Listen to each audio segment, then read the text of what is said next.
வணக்கம் plus two படிக்கும் மாணவர்களே. எக்ஸாம் தேதி அறிவிச்சிட்டாங்க. ஆஹா, இப்போ தான் உண்மையா ஃபீல் ஆகுதா?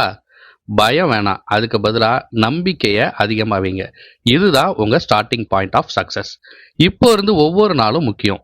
ஒவ்வொரு நாளையும் சரியா யூஸ் பண்ணீங்கன்னா 600 மார்க் கூட நீங்க ஈஸியா எடுக்கலாம். முதல்ல என்ன பண்ணணும்னா, அந்த எக்ஸாம் டேட் ஷீட்டை பிரிண்ட் பண்ணிக்கோங்க.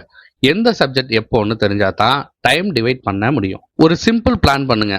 30 நாட்கள்ல 10 நாட்கள் சிலபஸை கம்ப்ளீட் பண்ணுங்க, 10 நாட்கள் ரிவிஷன் பண்ணுங்க, 10 நாட்கள் டெஸ்ட்டை ப்ராக்டிஸ் பண்ணுங்க. அப்படி டெஸ்ட் எழுதுறது தான் பெஸ்ட் ரிவிஷனா இருக்க முடியும். தவறு பண்ணலாம், ஆனா அனலைஸ் பண்ணணும். அதுதான் growth. கடினமான சப்ஜெக்ட் மேக்ஸ், பிசிக்ஸ், கெமிஸ்ட்ரி இதுக்கு தினமும் 2 மணி நேரம் ஃபிக்ஸ் பண்ணுங்க. ஈஸியான சப்ஜெக்ட் அதாவது தமிழ், இங்கிலீஷ் இதெல்லாம் காலை நேரம் அல்லது இரவு நேரம் படிங்க. மனசை காமா இருக்கணும்னா தினமும் 10 நிமிஷம் பிரீத்திங் பண்ணுங்க. நல்லா தூங்குங்க. மொபைல் யூசேஜை சுத்தமா குறைச்சிக்கோங்க. எக்ஸாம் தேதி அறிவிச்சிட்டாங்கன்னு நீங்க பயப்பட வேண்டாம். அந்த தேதியை உங்களுக்கான மோட்டிவேஷன் தேதியா மாத்துங்க. 30 நாட்கள் கான்சென்ட்ரேட் பண்ணுங்க. பின்னாடி 365 நாட்கள் சக்சஸை என்ஜாய் பண்ணலாம். நம்பிக்கை பிளஸ் முயற்சி பிளஸ் நேரம், இது 3 சேர்ந்தாதான் வெற்றி நிச்சயம். சோ இன்னைக்கே நீங்க படிக்க ஸ்டார்ட் பண்ணுங்க.